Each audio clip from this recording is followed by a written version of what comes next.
Former President Donald Trump slammed President Joe Biden and Vice President Kamala Harris over Iran's latest missile attack on Israel.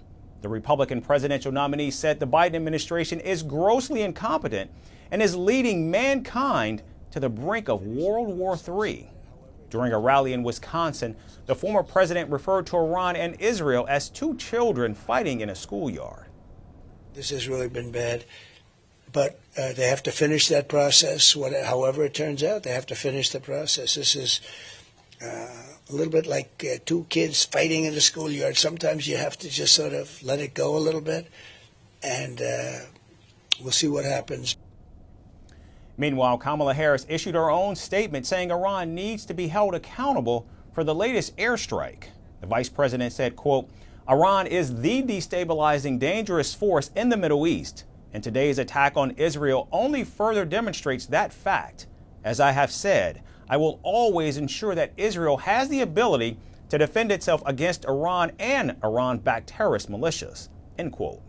Now, Donald Trump has repeatedly attempted to portray himself as the protector of Israel ahead of the presidential election.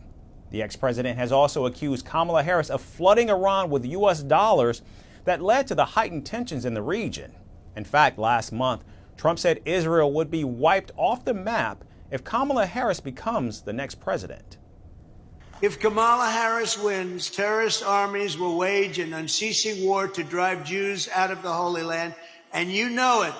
And we've had a great relationship with Israel. Iran and its proxies will spread bloodshed and death all around the globe. And as she continues to set the world on fire, Kamala Harris will support unlimited migration from terrorist hotbeds into the United States and will totally abandon Israel. You're going to be abandoned if she becomes president. Now, Kamala Harris has repeatedly called for a ceasefire in Gaza and the release of hostages, but has also supported Israel's right to defend itself. I support Israel's ability to defend itself, and I support the need for Palestinians to have dignity, self-determination, and security as we move forward and get a two-state deal done. But right now, the thing we need to get done is this hostage deal and this ceasefire deal. We need a ceasefire. We need the hostage deal. Meanwhile, a poll from the Institute for Global Affairs and YouGov shows that American voters think Kamala Harris will be better at handling foreign policy compared to Donald Trump. However, in that same poll, it suggests that former President Donald Trump leads the Democratic candidate Kamala Harris on the same question in key battleground states. With both presidential nominees showing solid support for Israel, it remains to be seen who would manage to sway Jewish and American Israeli voters to their side on November 5th.